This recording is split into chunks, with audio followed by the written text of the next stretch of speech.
This is the story in my life, how God guides me all the time, that I can do all things through Christ who strengthens me. I got a very big burden for Eastern Europe behind the Iron Curtain. We called it the Iron Curtain because the people there could not leave those countries. And because communism was atheistic, they tried to really clamp down on learning about Jesus Christ.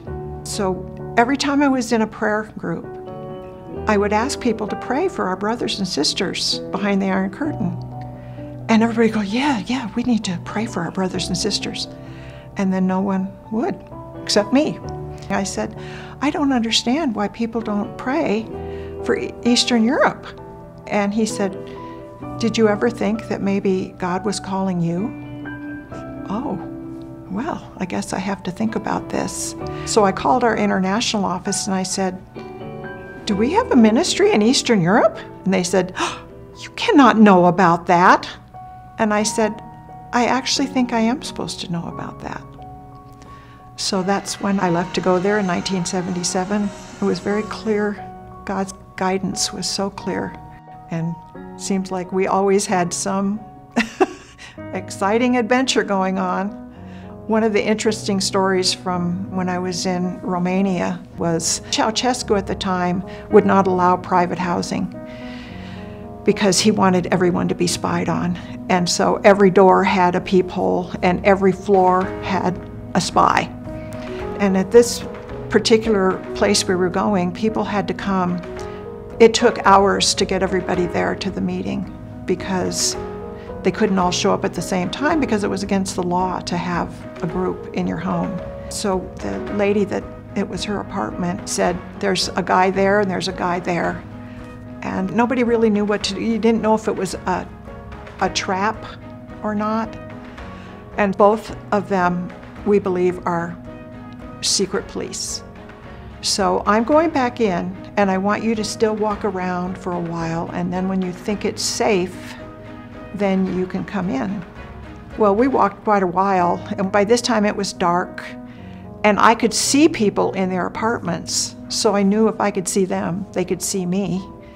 And so I went back to the hotel that night, and I just dropped on my knees and said, Lord, if I am more concerned for myself than I am for the people that you've sent me to work with, then I need to go back to America. I have to make a decision tonight.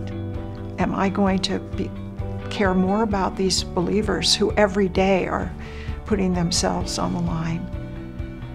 Or am I going to be more concerned about my own safety?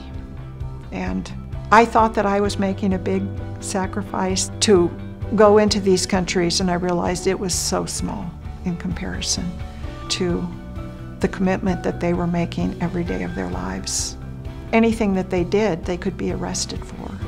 They were paying a very big price every day to walk with the Lord. So I realized that was what was needed. I have to let Christ live in me and through me, and that I could do all things through him. So it gave us confidence that God was going to guide us and lead us. And when he does guide us, it doesn't necessarily mean it's going to be safe.